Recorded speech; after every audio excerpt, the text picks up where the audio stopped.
Ladies and gentlemen, welcome back to the Ironworker Gaming channel, or welcome to the Ironworker Gaming channel for the very first time. I am Ironworker814, and in this video we are going to be comparing the two most popular types of hand cannons in Destiny 2, the 140 RPM adaptive frames and the 150 RPM lightweight frames.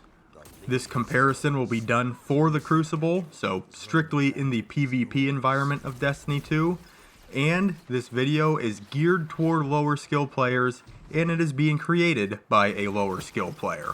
Before we get into it, if you would be interested in supporting this channel, liking and subscribing is a great way to do so.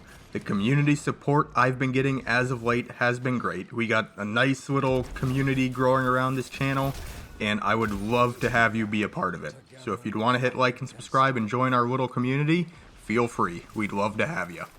So if you've heard any other people talking or watched any of their videos comparing these two archetypes of hand cannons, you've probably heard something like, you have to be using the 150s. They're just overall better for the Crucible. There's no reason to use the 140s. They just don't compete with the 150s. Just don't use them. Now, I want you to consider something when you hear this opinion. 1, who did you hear it from? 2, does their skill level match yours? This is why I continually remind people in my video that we are focusing on lower skill players, and these videos are made from a lower skill player's perspective. Things that might work for the top players in the Crucible might not work for a lower skill player because of the skill gap. If you happen to be a lower skill player and some unbroken Crucible legend told you not to use the 140 RPM hand cannons, they may only be looking at things from their perspective.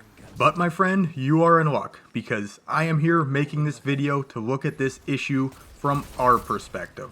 So let's see if the 150s truly dominate the 140s when in the hands of a lower skill player.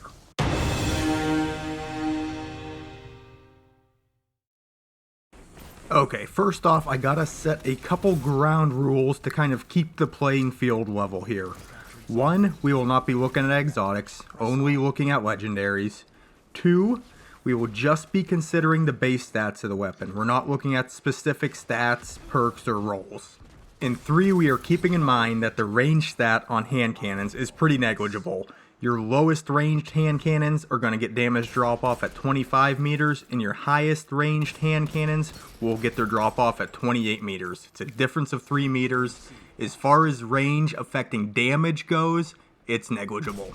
Just one quick note, the gameplay you're seeing in the background was captured in Iron Banner, so if the damage values are not lining up, that is why.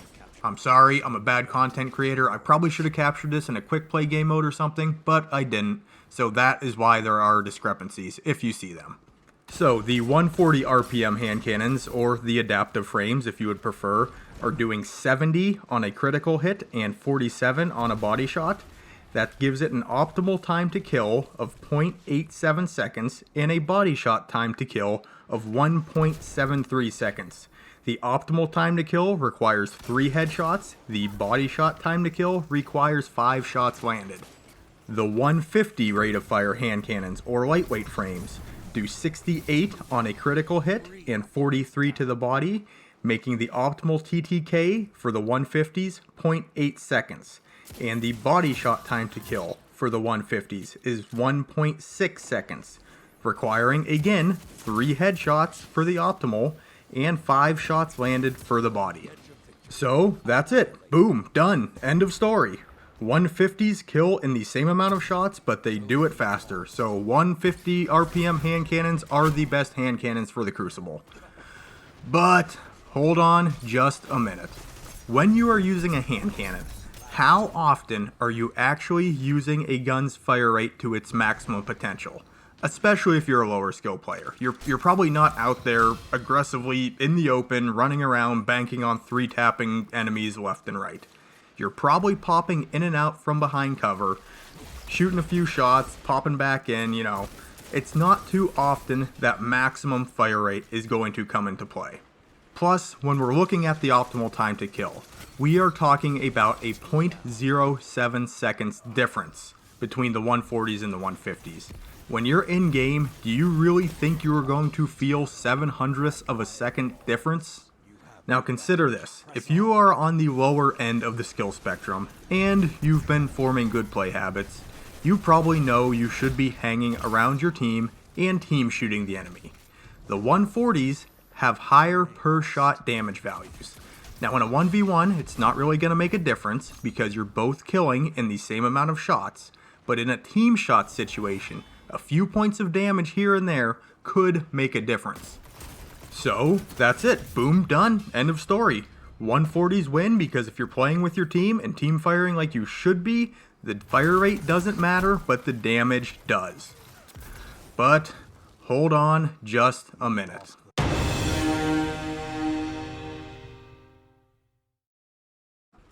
There is one more thing we need to look at.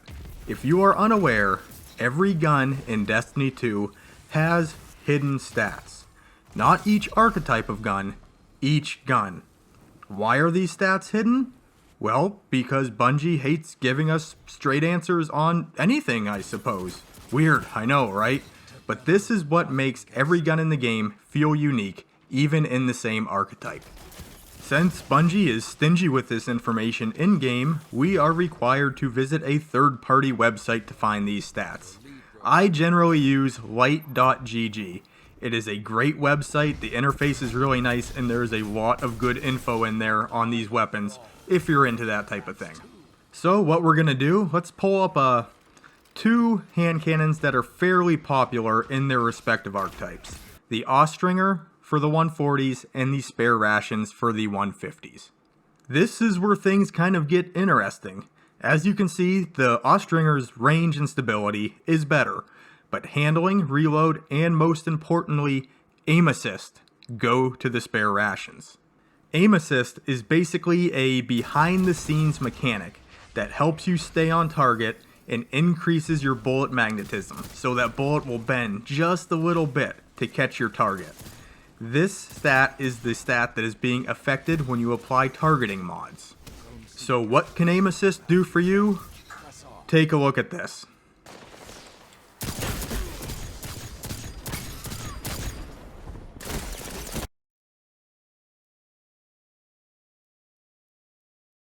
Yeah, I know, right? My crosshairs were nowhere near that Guardian, and it counted that bullet as landing. Now, this is an extreme case, and certainly not the norm, but this is what aim assist can do, and maybe a little bit of lag. Let's pit a couple more 140s up against the 150s, just to see if we can find a trend. Next, we have Better Devils on the left, Dire Promise on the right. Kindle Orchid on the left, The Rose on the right. Nation of Beasts on the left, and Midnight Coup on the right. All great guns, but the 150s win every time in handling and most importantly, aim assist. And as a lower skill player, aim assist can be your best friend. So now, boom, done, end of story.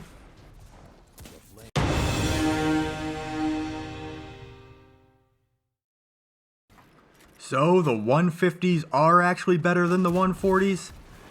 Yes, generally speaking, the 150s outclass the 140s. But this does not mean that the 140s are garbage. This does not mean that the 140s are unusable. Now, I've played with both archetypes of hand cannons, both the 140s and 150s, a lot as of late. And I've kind of really taken a shine to the Austringer. I'm starting to really like that gun. But the differences when using the two archetypes are minor, especially for a lower skill player like myself. But that little bit more aim assist that the 150s are packing is always appreciated.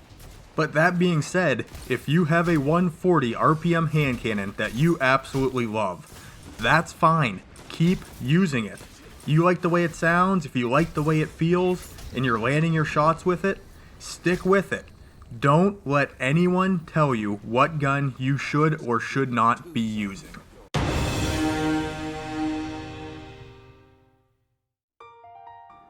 And that is gonna do it for our battle of the hand cannons, I guess.